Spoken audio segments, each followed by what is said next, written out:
ভালো করে তাকা, হাত উঁচু কর।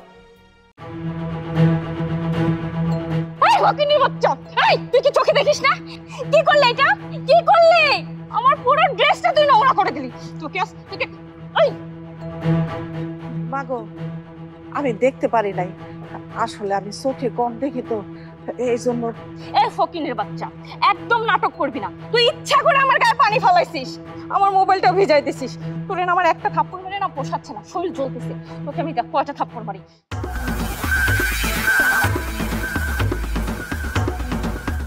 এই ছোট লোকের বাচ্চা, তুই আবার কি আমার হাত ধরছিস কেন? এত বড় সাহস হয় কি করে? আমার হাত ছাড়, ছাড়। তোর এত বড় সাহস যে তুই আমার মার গায়ে হাত দেস? হ্যাঁ, আমার মা শুধু আমাকে ছোটবেলা থেকে শিখাইছে যে নারীদের সম্মান দিতে। যদি না শিখাইতো না, তাহলে তুই যে হাত দিয়ে আমার মায়ের মারছস না, তুই হাতটা ভাঙ্গা তোর পকেটে ঢুকাই দিতাম। এত বড় সাহস তোর, এত বড় কলিজা, তুই আমার হাত ভেঙে দিবি? What the fuck! আমি তোর কলিজা টেনে ছিঁড়ে বের করে দেখবো তোর কলিজা কত বড়। তুই চিনিস আমাকে? আমি হলাম মাহি, মাহি খান, এই শহরের সবচাইতে বড় ব্যবসায়ীর একমাত্র মেয়ে। আমি যদি একটা কল দেই না, এখানে পুলিশ এসে তোকে আর তোর এই বুড়ি মাকে না তুলে নিয়ে যাবে, বুঝতে পারছিস?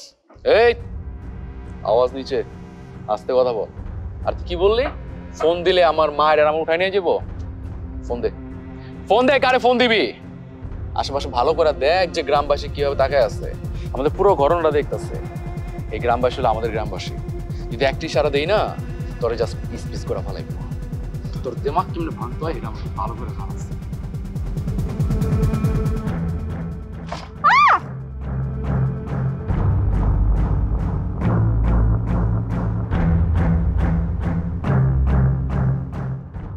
ছোট লোকের বাচ্চা, ওপেন প্লেসে তুই সবার সামনে আমার মুখে চুনকালি মারছিস।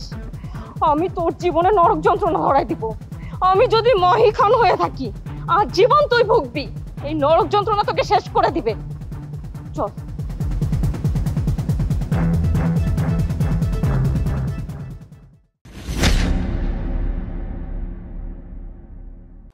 মা, মা, মা,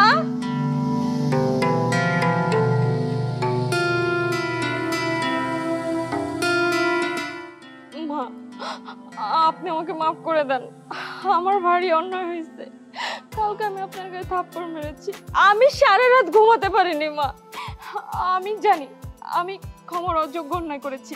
তারপর আমি আপনার পা ধরে ক্ষমা চাচ্ছি। আরে না না, কি করতেছো তুমি? তুমি এত বড় লোকের মাইয়া, আর আমি গরিব মানুষ, আমার পায়ে ধরতেছো কেন তুমি? এই বড় ঘরে জন্ম নিয়ে তো আমি অমানুষ হয়েছি। আমি একটা অমানুষ, সবার সাথে সবসময় দুর্ব্যবহার করেছি, মানুষকে মানুষই মনে করিনি। আপনি দয়া করে আমাকে মাফ করে দেন না মা। কে বড় লোকের বেটি? হ্যাঁ, হঠাৎ কইরা এত পরিবর্তন? কে নাটক করতেছেন? আমি আপনার মার কাছে মাপ চাইছি। আমি আপনার কাছে হাত জোড় করে মাপ চাচ্ছি। আপনি দয়া করে আমাকে মাফ করে দেন। আমার অন্যায় হয়েছে। তোর কে ক্ষমা করবো? তুই যে অপরাধ করছস সেটা ক্ষমার অযোগ্য। এই বেরো, বেরো বাসা থেকে। ফয়েজ চুপ কর। আরে ও যখন আমাদের কাছে মাপ চাইতেছে, আরে একটা মানুষ যখন আল্লাহর কাছে মাপ চায়, তখন তো আল্লাহও ক্ষমা করে দেয়। আর আমরা তো সাধারণ মানুষ, তুই ওরে মাফ করে দে। যাও মা, আমি তোমারে ক্ষমা করে দিলাম। তোমার উপরে আমার কোনো ক্ষোভ নাই। আমি দোয়া করি আল্লাহ যেন তোমারে খুব ভালো একজন জীবন সঙ্গিনী দেয়। আপনি চাইলে আমি সঠিক জীবন সঙ্গী খুঁজে পাবো মা। মানে? আমি আপনার ছেলের বউ হতে চাই। আমি জানি আপনার ছেলের মতো এত ভালো জীবন সঙ্গী আমি আর কোথাও পাবো না। আপনি আমাকে আপনার ছেলের বউ করে নেন। আরে মা, এই কি বলে এই মেয়ে? এই আপনার কি মাথা খারাপ হয়েছে? তার ছিঁড়ে গেছে মানে? কোথায় আপনি আর কোথায় আমি? আপনার সাথে আমার বিয়ে মানে কি বলতেছেন এগুলো আবল তাবল কথা? এই বেরোন, বেরোন বাসা থেকে। মা, মা, আমি আপনার ছেলেকে ছাড়া অন্য কারো কাছে বিয়ে করব না। কাউকে আমি বিয়ে করতে চাই না, কারো ঘরে বউ হতে চাই না। আমি এতদিন একটা অন্ধকার জগতে ছিলাম। আমি ভালো হতে চাই, আমার জীবনটা সুন্দর করে সাজাতে চাই মা। আপনি আমাকে সাহায্য করেন, আপনার ছেলের বউ করে নেন। আমি দেখবেন অনেক ভালো বউ হব মা। আপনি একটু দয়া করেন আমাকে, আপনার ছেলেকে একটু বোঝেন না মা। আপনার মতো এত ভালো শাশুড়ি আমি কোথাও পাবো না। আপনাদের সাথে আমি সারা জীবন কাটাতে চাই মা। দাও মা, তুমি এই মেয়েটারে ক্ষমা করে দিছো ঠিক আছে, কিন্তু এই মেয়ের লগে আমার বিয়া, না না মা, এগুলো সম্ভব না। আরে আপনি দাঁড়াচ্ছেন কেন, বেরোন বেরোন বাসার থেকে। চুপ কর। আরে একটা মেয়ে যখন আমাদের উসিলায় ভালো হতে চাইতেছে তখন আমরা তার সুযোগ দিব না কেন? আর আমাকে উসিলা যদি ও ভালো হয় তাহলে আল্লাহ আমাকে সাহায্য করব। আমি আর কোনো কথা শুনতে চাই না। আগামীকালই তবে আমি বিয়া দেব। মা তুমি কি কইতাছো, মানে তুমি যা কইতাছো ভাইবা চিন্তা কইতাছো? হ্যাঁ, আমি ঠিক মতোই চিন্তা ভাবনা করে বলতেছি। আগামীকালই তবে বিয়া। আরে আমি তোর মা, তুই কি আমার কথা শুনবি না? মা, আজকে আমি সবচাইতে বেশি খুশি। এর আগে না আমি এত খুশি হইনি। আপনি দেখবেন আমি দুনিয়ার সবচেয়ে সেরা বউয়ে দেখাবো।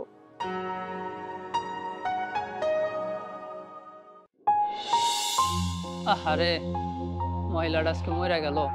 গতকাল ছেলের বিয়া দিব দেখা আমারে দাওয়াত দিছিল, আজকে সে দুনিয়া থেকে চলে গেল।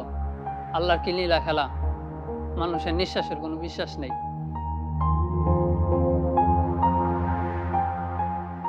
ফয়েজ, আমাদের বাসায় সবাই আসতে যাচ্ছিল, আমি সবাইকে না করেছি। শোনো, তুমি নিজেকে না একা ভেবো না। আমি সব সময় সারা জীবনের জন্য তোমার সাথে আছি। তোমাকে একা ফেলে কোথাও যাব না। মায়ের দোয়া আছে আমাদের উপর। মায়ের লাশ কবর দেওয়া হলে আমরা ঢাকা চলে যাব। তুমি আমার সাথে ঢাকা চলে যাবে, কেমন? আমার বাসার সবাই তোমার জন্য অপেক্ষা করতেছে। ঢাকা গেলে তুমি নতুন একটা পরিবার পাবে।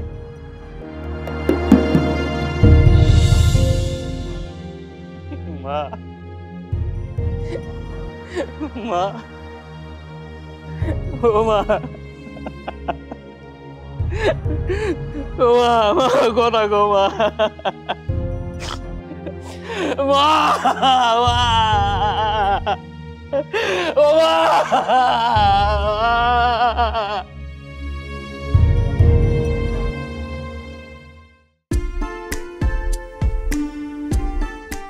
মম, দেখো আমি সাথে করে কাকে নিয়ে আসছি। আপনি মেবি ফয়েজ ভাইয়া, রাইট? অনেক ধন্যবাদ আপনাকে। তাহলে ভাইয়া যান না ভাইয়া, রেডি হয়ে আসেন। রেডি মানে ঠিক বুঝলাম না, রেডি হতে যাব কেন? কিসের জন্য আবার? আপনার বিয়ের জন্য। যান রেডি হয়ে আসেন। আপু দাঁড়িয়ে আছিস কেন, যা। আচ্ছা ওয়েট, আমি সবার সাথে ফয়েজকে পরিচয় করাই দিই আগে। ফয়েজ, ইনি হচ্ছে আমার মম। আর ওকে তো চিনোই, আমার ছোট বোন লিয়া। আর ও হচ্ছে আমার কলিজার টুকরা, একমাত্র ছোট ভাই মুন্না। এভাবে পরিচয় করে দিতে হবে না, এটা তো ভাইয়ের নিজেরই বাসা। সে যেহেতু এখানে আছে, দু একদিন থাকলে তো এমনিতেই চিনে যাবে। এটা কি জোর করে পরিচয় করার কিছু আছে? যা রেডি হয়ে আয়। ভাইয়া যান না, রেডি হয়ে আসেন, দেরি হয়ে যাচ্ছে। আন্টি, আসলে বিয়ে করতে আমার কোনো আপত্তি নেই, কিন্তু আজকে না করলে কি হয় না? মানে আমার মা আজকেই মারা গেছে। ইন্না লিল্লাহি ওয়া ইন্না ইলাইহি রাজিউন। ফয়েজ ভাইয়া, আপনার মা মারা গেছে গতকাল। এখন বাজে 2টা, মানে পরের দিন হয়ে গেছে। যান রেডি হয়ে আসেন, কারণ আমরা সবাই আপনার বিয়েতে উল্লাস করার জন্য উদ্গ্রীব হয়ে আছি। দাঁড়ায় আছেন কে? যান না, যা আপু রেডি হয়ে আয়।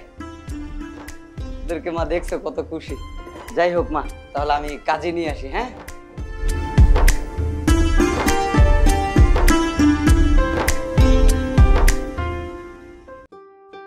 আলহামদুলিল্লাহ, বিয়েটা সম্পূর্ণ হলো। বাবা, তোমাদের জন্য অনেক দোয়া রইল, আমার অনেক ভালোবাসা।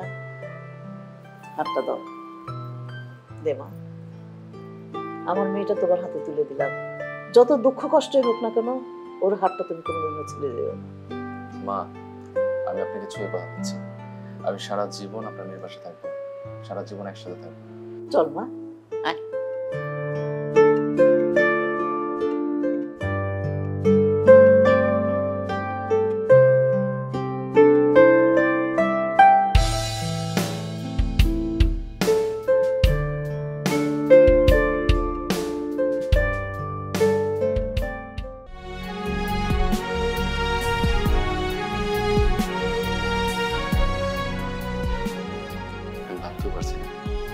যে আমার জীবনে এত আনন্দ আসবে। জানো মাহি, মা মরে যাওয়ার পর ভাবছিলাম যে আমি হয়তো একদম এক হয়ে গেছি, এই পৃথিবীতে আমার কেউ নাই, একদম এতিমের মতো। কিন্তু দেখো, তুমি আমার জীবনে এসে আমার জীবনটা একদম পরিবর্তন করে দিলা।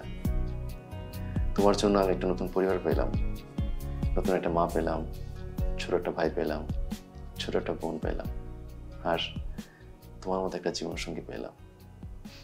মানে সবকিছু না আমার কাছে স্বপ্নের মতো মনে হইতেছে, যে আমি মনে হয় স্বপ্ন দেখতেছি। তুই আসলেই স্বপ্ন দেখতেছিলি, এবার বাস্তবে বেরিয়ে আয়। মানে বুঝতেছিস না? তুই বুঝতেছিস না? আমার মতো একটা শহরে স্মার্ট মেয়ে তোর মতো একটা গেও খ্যাতকে বিয়ে করবে নিজের ইচ্ছায়, প্রেম ভালোবাসার কারণে? এই তুই কি বোকা নাকি? তোর মনে পড়ে না তুই আমার সাথে কি করছিলি? তোর মনে পড়ে না গ্রামে কতগুলো লোকের সামনে তুই আমার মুখে চুনকালি দিছিলি? তখনই আমি নিজের কাছে না নিজেকে প্রমিস করছিলাম তোর এই প্রতিশোধ আমি নিয়েই ছাড়বো। বুঝতে পারছিস? আর প্রতিশোধ নেওয়া এখন থেকে শুরু। আমার বেড থেকে নাম, আমার বেড থেকে নাম, আমার বেড থেকে। এই ছোট লোকের বাচ্চা, আমার বেডে বসার মতো কোনো যোগ্যতা তোর আছে? হ্যাঁ, মনে আছে এলাকার সবার সামনে আমার গায়ে পানি ঢালছিলি, আমার মুখে চুনকালি ঢালছিলি, ইচ্ছা মতো মার ছেলে মিলে আমাকে অপমান করছিলি।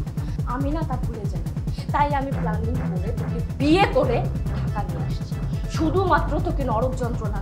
বুঝতে পারছিস? তোকে আমি এতটা কষ্ট দিব তিলে তিলে শেষ হয়ে যাবে। তোর শরীরের প্রতিটা জায়গা কেটে আমি লবণ লাগাবো, তারপর আবার চিকিৎসা করব, তারপর সেখানে মরিচ লাগিয়ে তারপর তোকে কষ্ট দিব। মাহি, তুমিও তো আমার মার সাথে বেয়াদবি করছিলা, ওনার গায়ে পানি ঢেলে দিছিলা।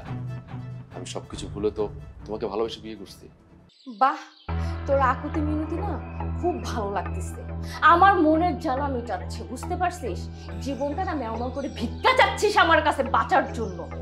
মাহি, আমি তোমার স্বামী। এই কিসের স্বামী রে? কিসের স্বামী? তোকে আমি স্বামী হিসেবে মানি? তোর আমার স্বামী হওয়ার যোগ্যতা আছে? কাবিনে কয় লাখ টাকা কাবিন দিছিস জানিস? কয় লাখ টাকা দিছিস? 50 লাখ টাকা, যা জীবনও পরিশোধ করতে পারবি না, আর আমার কাছ থেকে মুক্তিও তোর মিলবে না। সারা জীবনে নরক যন্ত্রণা তোর ভোগ করতে হবে। মাহি, আমি তোমাকে ভালোবাসি, আমি তোমাকে কেন ছেড়ে চলে যাব? ভালোবাসা? সারা জীবন মনে হয় বাংলা সিনেমা দেখে বড় হয়েছিস, তাই না? তাই মুখে বাতেলা ফুটতেছে, বাংলা সিনেমার ডায়লগ আসতেছে। এই যে দেখছিস স্টাম, শোন, তুই যদি কোনোভাবে আমাকে ছেড়ে এই বাড়ি ছেড়ে পালাতে চাস না, সাথে সাথে তোর নামে 1 কোটি টাকার মামলা হবে, যে তুই এই বাড়ি ছেড়ে 1 কোটি টাকা নিয়ে পালিয়েছিস। এখন ভেবে দেখ, তুই পালাবি নাকি চুপচাপ এই বাড়িতে থাকবি? আর তাছাড়া এই শহরের ডিআইজি আমার মামার খুব ক্লোজ ফ্রেন্ড, তুই যদি পালাস তাহলে ভাব কি অবস্থা হবে। আমার মামা তোকে কুকুর দিয়ে খাওয়াবে, বুঝতে পারছিস? এখন তুই ভেবে দেখ, পালাবি নাকি এই বাড়িতে থাকবি? আমার মামা যদি তোকে ধরতে পারে, সারা জীবন জেলে পচে মরবি। এখন তুই ভেবে দেখ, পালাবি নাকি 1 কোটি টাকা জরিমানা দেবে?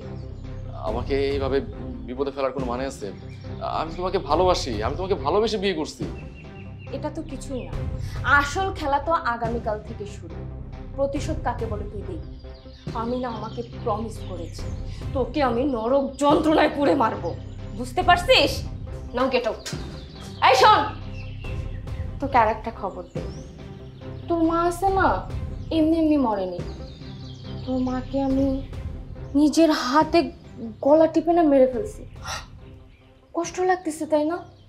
অফস, কিন্তু কি বলতো, তোর তো কিছুই করার নেই। পুলিশের কাছে যাবি, মামলা করবি, লাভ নাই, কারণ তারা তদন্ত করে কোনো কিছু পাবে না। আমি তোর মার লাশ কবর করে বের করে ভ্যানিশ করে দিয়েছি। তাই সুন্দর মতো এই বাড়িতে থাক, আমার কথা মতো চল। যাবে না? যা।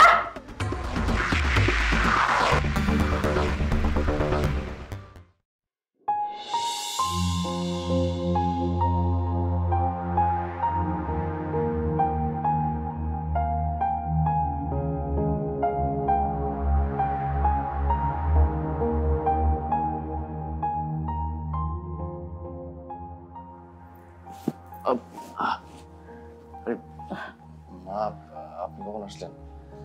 বাবা, সারা রাত এখানে ঘুমিয়েছিলা?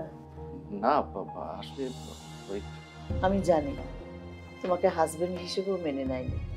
মা, আপনি বলেন তো, এখানে আমার কি দোষ? আমি কি করছি, আমি কি ভুল করছি বলেন তো? আমার তো কোনো দোষ নাই। আমি তো মায়ের ভালোই বাসছি, ওর ভালোবাসা বিয়ে করছি, কিন্তু ও এখন আমার সাথে এগুলো শুরু করছে, আমাকে ঘর থেকে বের করে দিচ্ছে। হ্যাঁ বাবা, আসলে তোমার কোনো দোষ নেই, সব দোষ আমার মেয়ে। আমার মেয়েটা একটু জেদি, খুব খারাপ। এই শহরের মানুষদের সাথে চলাফেরা করতে করতে ও এরকম হয়ে গেছে। রাত বিরাত বন্ধু বান্ধবের সাথে চলাফেরা করে, আমার কথা শুনে না, যেমনি খুশি এমনি চলে। বাবা, তুমি পারবে আমার মেয়েটাকে ঠিক করতে, তুমি ছাড়া আর কেউ পারবে না ওকে ঠিক করতে। বাবা, যে করেই হোক তুমি আমার মেয়েটাকে ভালো পথে নিয়ে আসো। আমি চাই আমার মেয়েটা সাংসারিক হোক, ভালো কিছু হোক। তুমি আমার সন্তানের মতো, আমি চাই তোমরা দুজনে একসাথে থাকো।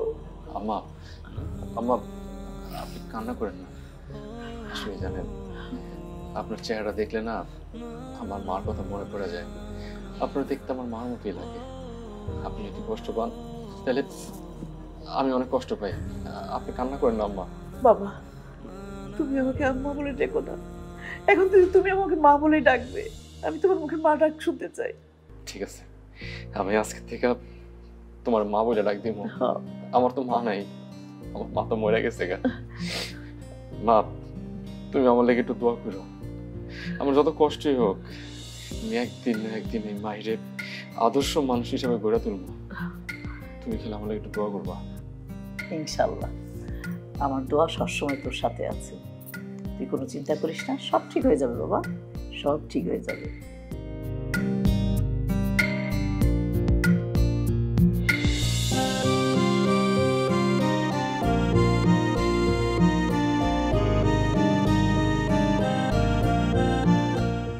ফয়েজ, বসো বাবা, বসো।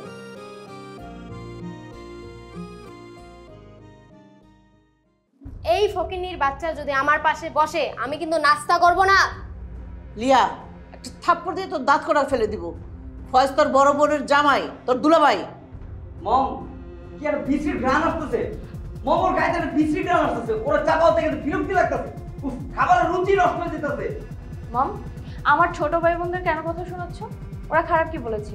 সত্যি তো ওর শরীর থেকে বাজে একটা গন্ধ আসতেছে। কেন, তুমি কি নাকি তুলা দিচ্ছ? পাচ্ছ না? আর ওর কি বিবেক নেই কাদের সাথে কিভাবে চলাফেরা করতে হয়? ওর কোন যোগ্যতা আছে আমাদের সাথে খেতে বসা? এই, তুই কেন আমাদের সাথে খেতে বসবি? তোর না এই বাড়ির চাকর হবারও যোগ্যতা নাই। শোন, এখন থেকে আমরা যা যা বলবো ঠিক সেটাই শুনবি, আর কখনো ভুলে আমাদের সাথে খেতে বসবি না। এখন যা, খাবার নিয়ে নিচে যা, এখনই খাবার নিয়ে নিচে বসে খাবি, যা।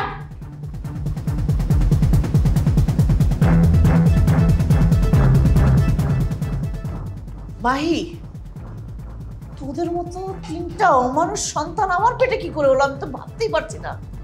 ছি ছি ছি ছি। মম, আসলে না তোমার কথা শুনে না মনটাই ভরে গেছে। আর না গলা দিয়ে মনে হয় খাবার নামবে না। এনিওয়েজ, থাকো, আমি অফিসে যাই।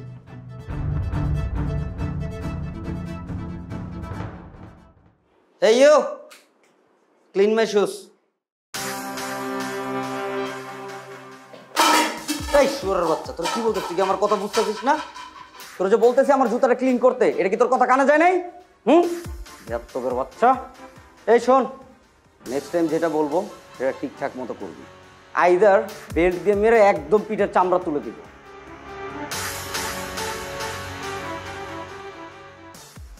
কত বড় একটা অমানুষ। ছি। মুন্না যা করছে একদম ঠিক আছে, ও ঠিক কাজটাই করছে। ওর অফিসে লেট হচ্ছে, আর অফিসে না ওর ইম্পর্টেন্ট মিটিং থাকে, কারো মতো তোর বসে বসে খায় না। ও যে কি মিটিং করে আমার সব জানা আছে। আমার কোম্পানিটাকে ও দিনে দিনে ডুবাচ্ছে।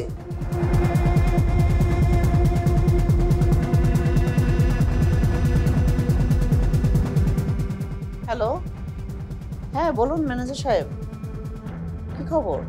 ম্যাম সবকিছু ঠিকঠাক চলতেছে, কিন্তু ম্যাম ব্যাপার কিভাবে বলি, আমাদের খুব লস হয়ে যাচ্ছে। কোনো মিটিংও উনি অ্যাটেন্ড করে না। এছাড়া ওনাদের বন্ধুবান্ধব নিয়ে গান বাজনা করে, আমাদের কোম্পানির এমপ্লয়িরা খুব কষ্টে আছে। আর এছাড়া একটা বিদেশি বায়ার আজকে আসছিল, কিন্তু অফিসের ভিতরে এইসব অবস্থা দেখে ওনারা ওনাদের প্রজেক্টটা বাতিল করে চলে গেছে। কি বলছেন আপনি?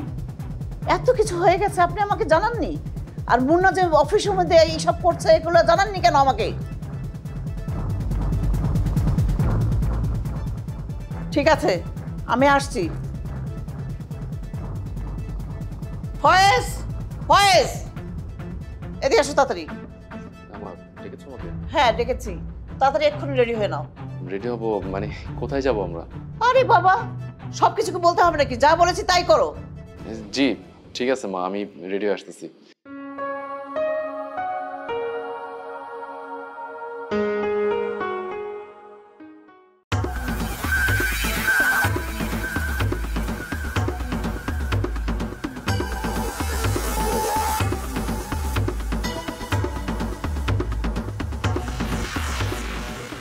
মুন্না, এসব কি? তুই অফিসের মধ্যে নেশা করছিস? হ্যাঁ, তোকে এই কোম্পানিতে এমডি বানিয়েছি এগুলো করার জন্য, অফিসের মধ্যে নেশাবানি করার জন্য।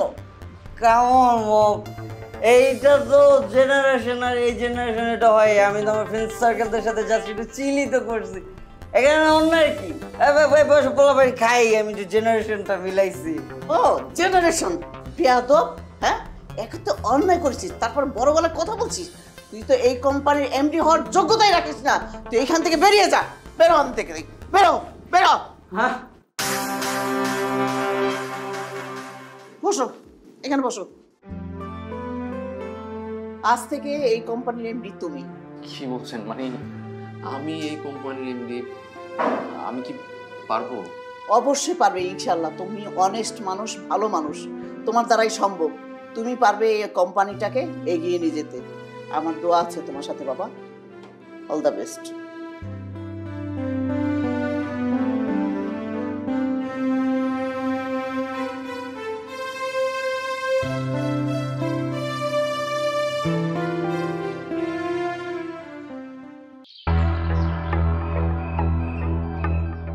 মম, এটা কি শুনলাম? তুমি নাকি মুন্নাকে অফিস থেকে বের করে দিয়ে মিসকিনের বাচ্চাকে এমডি পদ দিয়েছো? মানে আমি কি এটা ভুল শুনছি নাকি? তুমি আমাকে খুলে বলো তো কি শুনলাম? এটা আমি কি শুনলাম? তুই যা শুনেছিস সঠিক কথাই শুনেছিস। তুমি নিজের ছেলেকে এমডির পদ থেকে সরিয়ে একটা মিসকিনকে সেখানে বসাইছো, আবার বলতেছো ঠিক করছো, সঠিক শুনছি? মানে এটা কিভাবে করছো? আমার মাথায় কাজ করতেছে না কোনো। মাহি, কথাবার্তা একটু ঠিক মতো বলিস। ফয়েজ তোর স্বামী, এভাবে কথা বলতে পারিস না তুই। কিসের স্বামী? কিসের স্বামী? যাকে আমি স্বামী হিসেবে মানি না আর কোনোদিন মানবো না, সে আমার স্বামী হয় কিভাবে? আর তাছাড়া ওর কিসের যোগ্যতা? একটা অশিক্ষিত গেও, গরিবের আবার যোগ্যতা কিসের? ওদের কি যোগ্যতা আছে জানো? বড়লোকদের কিভাবে ফুসলিয়ে ফাসলিয়ে তাদের টাকা মেরে খাবে, বুঝতে পারছো? তো তোমাকে ব্ল্যাক ম্যাজিক করছে, ব্ল্যাক ম্যাজিক। শোনো মা, একটা কথা বলি, এই সিদ্ধান্ত একদিন তোমাকে খুব পস্তাবে, মাইন্ড ইট। মেয়েটা পাগল হয়ে গেছে, কি করে নি কি বলে ও নিজেও জানে না।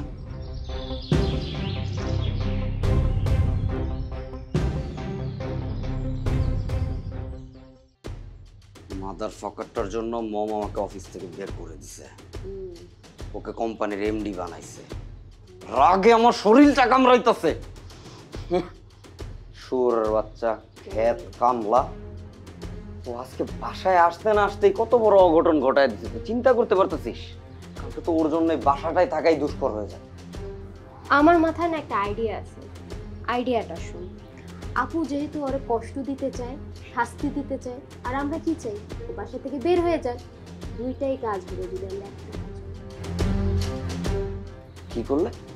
শোন, ওরে যদি ধর্ষণের মামলায় ফাঁসায়, ও জেলে যাবে। এদিকে বাড়ি থেকে সরে গেল, তো কোম্পানিটাও তোর নামে চলে গেছে, বুঝোস নাই? এটা কে পসিবল করবে? কে? তুই কি বলতেছিস? করবো আমি, বলতেছি। আমি ওর রুমে যাব, ওড়নাটা ফেলবো, ফেলেই চিৎকার করবো। চিৎকার শোনা মাত্রই তুই আম্মু আর আপুকে নিয়ে আসবি, বুঝছস? তারপর ওর মারধর করবি, গালিগালাজ করবি।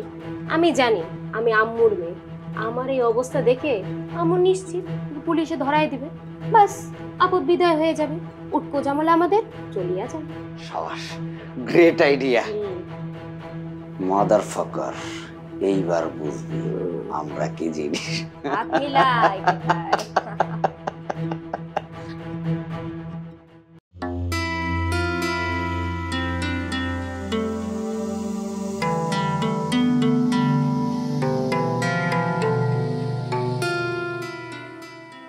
কিলিয়া, কিছু বলবা? তোর তো অনেক কিছু। আম্মু আম্মু তাড়াতাড়ি আসো, আমাকে আমার সাথে কি করতেছেন? আরে কি আরে আমি আপনার ছোট বোনের মতো না, এগুলো করেন না না। কি হয়েছে আরে মা কি রে কি হয়েছে? হ্যাঁ শীতল হচ্ছিস কেন? কি রে বল না। আমি একটা অঙ্ক বুঝার জন্য দুলাভাইয়ের কাছে আসছিলাম। হ্যাঁ আপু রুমে ছিল না, সে এই সুযোগে আমার সাথে বিশেষ করে ভাই আমি লিয়ারে কিচ্ছু করি নাই, ও তো এখানে এসে দাঁড়ায় ছিল, তারপরে যে উন্নাস করে ডাকাটাই শুরু করছে। আমার বিশেষ করে আমি কিচ্ছু করি নাই। দেখছো মম, ছোট লোকের বাচ্চাটা এমনি আমার বোনের সাথে অসভ্যতামি করেছে, আবার বড় গলায় কথা বলতেছে। তুমি পুলিশে কল দাও, ওর একটা শাস্তির ব্যবস্থা করো। বিশ্বাস করো মাহি, আমি কিচ্ছু করি নাই, আমি কসম খাই বলতেছি আমি কিচ্ছু করি নাই। আমি তো ড্রেসিং টেবিলের সামনে দাঁড়া ছিলাম, ও তো শুধু শুধু সেই যে ওড়না খুলে নাটক করতেছে। বিশেষ করো আমাকে বিশেষ করে কিছু করি নাই। কত বড় একটা অমানুষ তুই, শেষমেশ তোর ছোট বোনের মতো একটা শালি, তার সাথে তুই এমন করতে দ্বিধাবোধ করলি না? তুই কি একটা লজ্জাও করলো না? মম তুমি দাঁড়িয়ে আছো কেন? তুমি এক্ষুনি পুলিশকে ডাকো, ওর ধর্ষণ মামলা এক্ষুনি জেলের ভিতরে পাঠায় দিই, 14 শিখের ভাত খেলেও বুঝবে। না না না পুলিশে ডাক দিতে হবে না। দেখ আমাদের বাড়ির একটা মান সম্মান আছে, পুলিশ ডাক দিলে মানুষ দেখবে, লজ্জায় আমাদের বুক থাকবে না কিছু। এক কাজ করি, তার চাইতে লিয়ার সাথে ফয়েজের বিয়ে দিয়ে দিই। বিয়ে মানে? আম্মু এখানে বিয়ে কোত্থেকে আসলো? আমি এটা বিয়ে করব না। তোমরা একে শাস্তি দেবা না, তুমি আমার সাথে বিয়ে ভাবতেছো? না মা, কখনো না। ঠিকই তো মম, মানে এখানে বিয়েটির কথা আসতেছে কোত্থেকে? কই রং করছে তুমি থানায় দিবা, তুমি বিয়ের কথা আসতেছো কে? আসলে মম, তুমি শুরু করছো কি? তুমি ওকে শাস্তি দেবে, পুলিশ ডেকে ধরাই দিবে, তা না করে তুমি বিয়ের কথা কেন বলতেছো? ফয়েজ যেহেতু লিয়ার সাথে একটা অন্যায় করেই ফেলেছে, তাহলে এক কাজ করি, পুলিশ ডেকে পুলিশের সামনে বিয়েটা দিয়ে দিই, সব সমস্যার সমাধান হয়ে যাবে। আম্মু পুলিশ ডাকার কি দরকার আছে? পুলিশ ডাকার কোনো দরকার আছে? আর তাছাড়া ফয়েজ ভাই কিছু করে না, আমি কেন? এই লিয়া শোন, মম তুমি কিন্তু তোমার মেয়েরও সাপোর্টটা দিতে পারতা, শুধু শুধু এই রাস্তা ছেড়ে সাপোর্টটা না দিয়ে। কি বলছিস তুই? হ্যাঁ ঠিক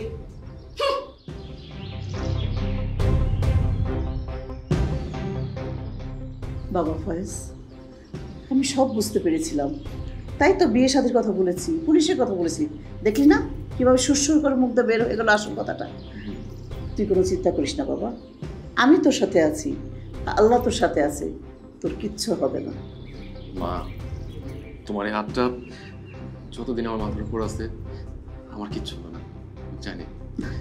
আমাকে একটু দোয়া করো। ঠিক আছে বাবা, তুই কোনো টেনশন করিস না, সব কিছু ঠিক হয়ে যাবে, আল্লাহর উপর ভরসা রাখ।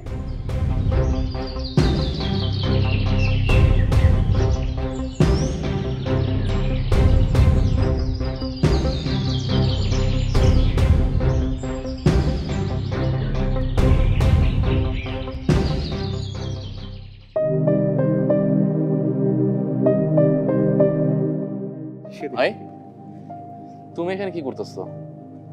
আরে ছেলেটাকে? ঠিক আছে মানে চলো। এই হ্যালো মিস্টার ওয়েট। মাহি, এটা সেই ফকিন্নির বাচ্চাটা না, যেটা গ্রাম থেকে আসছে? ও মা, এটা চিনে যাচ্ছে না, কোটটাই পরে একদম সাহেব হয়ে গেছে। এই স্টুপিড, আমি মাহির হাজবেন্ড। তুই কে? এই কিসের হাজবেন্ড? এই তোকে কখনো আমি হাজবেন্ড হিসেবে মানছি? কখনো মানিনি আর কখনো মানবো না।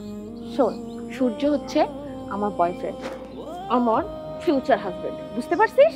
মাহি তুমি এগুলো কি বলতেছো? তুমি আমার ঘরের বউ, আর তুমি আমার ঘরের বউ হইয়া বাইরে একটা পয় পুরুষের সাথে মিলামেশা করতেছো। দেখো, এগুলো কিন্তু আল্লাহ কখনো সহ্য করবো না। কিসের পরপুরুষ? কাকে তুই পরপুরুষ বলতেছিস? তোর সাথে পরিচয় হওয়ার আগে থেকে ও আমার জীবনে আছে, বুঝতে পারছিস? আমার বয়ফ্রেন্ড। সে কি একটা কুলক্ষণ, আমি গ্রামে ঘুরতে গেলাম আর অমনি তুই আমার গলায় ফেসে গেলি, তখন থেকে পিছনে ছাড়ছিস না। শোন, তোর সাথে না আমার কোনো সম্পর্ক কখনো থাকবেই না। মাহিব, আমি তোমার অনেক বেশি ভালোবাসি। দেখো, মাথা ঠান্ডা করো, চলো বাসা চলো, আসো। ভালোবাসা মাইফু, আমি তোকে কখনো ভালোবাসিনি, কখনো ভালোবাসবো না। সূর্য চলো।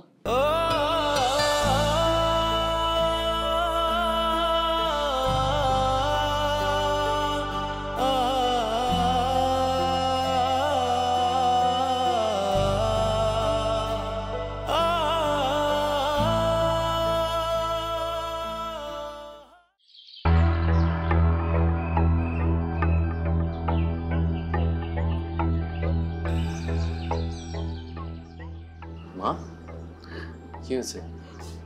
তোমাকে দেখে খুব চিন্তিত মনে হচ্ছে। হ্যাঁ বাবা, আমি খুবই টেনশনে আছি। মাহি এখনো বাসা ফিরেনি, ফোনও ধরতেছে না, ফোন বন্ধ পাচ্ছি। কি বলছো? রাতের প্রায় 12টা বাজে, এখনো মাই বাসা আসে নেই? হ্যাঁ বাবা, ওর বন্ধু বান্ধবের এখানে খবর নিয়েছি, মুন্না গিয়েছে, মুন্না খুঁজছে কিন্তু ওকে পাচ্ছে না কোথাও। আমার মাই কোথায় গেল? আচ্ছা মা প্লিজ তুমি কান্না করো না, তুমি একটু শান্ত হও। আমি দেখছি যে মাই কোথায় গেছে। আমি যেখান থেকে পারি, যেইভাবে পারি আমি মাইকে খুঁজে বের করবো। ঠিক আছে বাবা, তুই যেখান থেকে আমার মেয়েটাকে খুঁজে বের করে নিয়ে আয়। ঠিক আছে।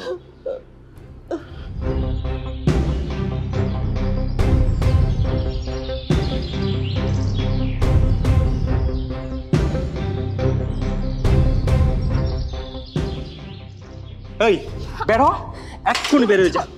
বেরো বেরো, তোরে যেন আমার বাড়ির তীর সীমানা না দেখি। বাগান থেকে সূর্য, তুমি আমার সাথে এমন কেন করতেছো? তা আমি তোমাকে ভালোবাসি, তুমি না আমাকে ভালোবাসতে সূর্য? ভালোবাসতাম, এখন ভালোবাসি না। তোর মতো একটা বিয়েতে মালরে আমি ভালোবাসুম জানতে কা? সূর্য, তুমি এগুলো কি বলতেছো? তোমার সাথে আমার সম্পর্ক এতটাই গভীর যে আমাদের ফিজিক্যাল রিলেশন অবধি হয়েছে। আর যে বিবাহিত লাইফের কথা বলতেছো, ওই ছেলেটার কথা বলতেছো, ওই ছেলেটা আমাকে কোনো টাচ করে অবধি দেখে নাই। বিয়ে করছস, বাসুর করছস, এক লগে থাকছস, তোরে ছুঁয়া দেখে নাই, এটা আমার বিশ্বাস করতে হইব? আমার কি বোকা মনে হয় তোর? তোরে যেন আমার দুই চোখের সামনে না দেখি। কোনোদিন যদি আমার দুই চোখের সামনে পড়ছস, তোরে গলা চিপা মাইরা ফালামু। কথাটা কান দিয়ে শুনে রাখ। বাগান থেকে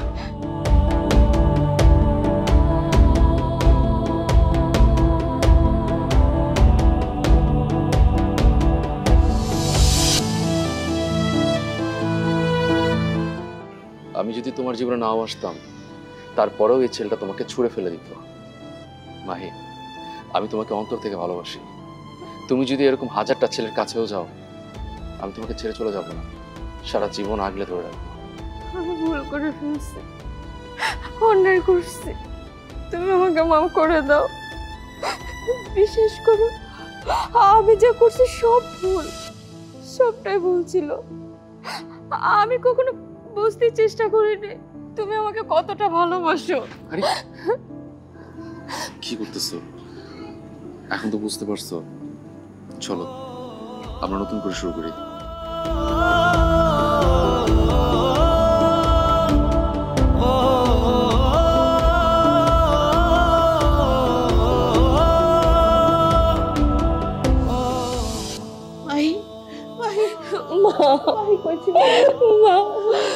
মা জানো, ওই বাজে ছেলেটা আমাকে নিয়ে রুমে যায়, খারাপ কিছু করতে চাইছে। বলিস?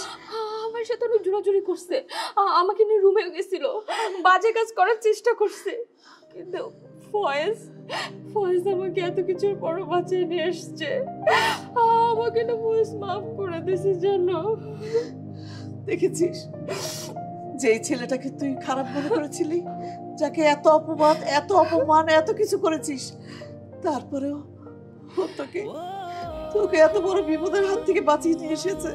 মুন্না, দেখেছিস, তুই ভাতের প্লেট লাথি দিয়ে ফেলে দিয়েছিলি, কিচ্ছু মনে করেনি। লিয়া, তুই এত বড় অপবাদ দিয়েছিস, তারপরে সে তোকে মাফ করে দিয়েছে। কত বড় একটা ভালো ছেলে, এরকম ছেলে আর পাবি না তোরা। তারপরে তোদেরকে কত ভালোবাসে, আমার মেয়েকে এত বড় বিপদ থেকে বাঁচিয়ে এনেছে। আমি আপনার সাথে অনেক ভুল করছি, টাকার লোভে আমি অনেক বড় অমানুষ হয়ে গেছি। কিন্তু আজকে আমি আমার ভুল বুঝতে পারছি। আমার বোনের এরকম খারাপ অবস্থায় যে আপনি পাশে থাকবেন আমি তো আশাই করি নাই।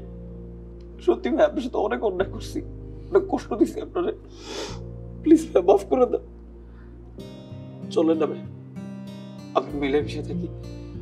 ভাইয়া, আমাকেও মাফ করে দেন, আমারও অনেক বড় ভুল হয়ে গেছে।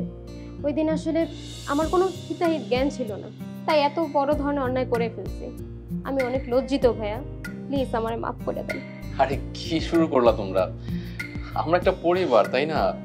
একই পরিবারে একসাথে থাকি, আমাদের মধ্যে কিসের মাপ, কিসের ক্ষমা, কিসের লজ্জা? শোনো, একটা পরিবারের মধ্যে থাকতে গেলে টুকটাক ঝগড়াঝাটি হয়, এই সবকিছু ভুলে গিয়ে আমাদের আগে বাড়তে হবে। সবাইকে মিলেমিশে থাকতে হবে। আর হ্যাঁ, একটা কথা, আমি কারো উপরে কোনো রাগ নেই, কোনো অভিমান নেই। দেখেছিস মা, এমন একটা সোনার টুকরো স্বামী পেয়েছিস তুই। এই ছেলেটাকে তুই দুঃখ কষ্ট দিস না মা, সারা জীবন তোর রাগলে রাখিস, ও তোকে সুখেই রাখবে। মা, সবার উদ্দেশ্যে আমার একটা কথা আছে। কি কথা বাবা? আসলে মা, আমি চাচ্ছিলাম যে মাইকে নিয়ে গ্রামে চলে যেতে। আসলে শহরের চাপচিক্য জীবন আমার একদম ভালো লাগে না। আমি চাই গ্রামে গিয়ে ছোট্ট একটা বিজনেস করে মাইকে নিয়ে সুখে শান্তিতে সংসার করতে। আর ঢাকার যে ব্যবসা আছে সেটা তো মুন্নাই দেখতে পারবে, সেটা ওই দেখুক। আমি বরং গ্রামে চলে যাই। আসলে গ্রামের মানুষ তো, গ্রামে ভালো থাকতে পারবো। ভাইয়া কি দরকার, আমাদের তো এত সুন্দর এত বড় একটা বাড়ি আছে, তো এত সুন্দর বাড়িটা থাকতে আপনি গ্রামে গিয়ে থাকবেন কেন? মুন্না তুই চুপ কর তো, ওদের যেখানে ভালো লাগবে ওরা এখানেই যাবে। আর মাঝে মধ্যে আমরা তো যাবো, আমরা বেড়াবো, ঘুরে আসবো, কি বলিস মাহি? খুবই মজা হবে। এই যে আমার মেয়েকে তোমার হাতে তুলে দিলাম, তুমি ওকে দেখে রেখো, এভাবেই ভালোবাসবে তুমি। ঠিক আছে, দোয়া করবেন।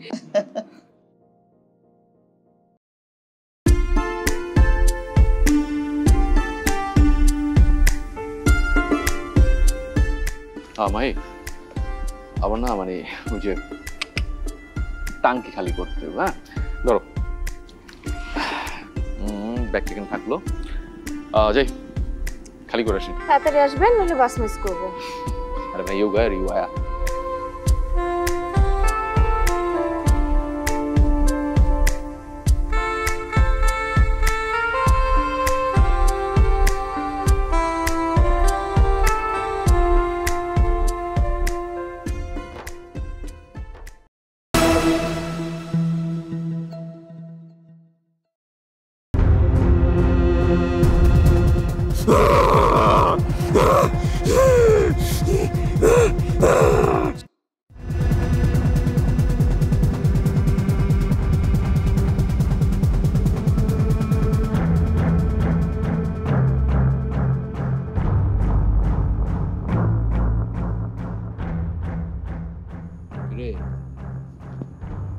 বোকাচোদা মনে হয়? হ্যাঁ, কি মনে করছিস যে আমি তোর এলা সংসার করবো?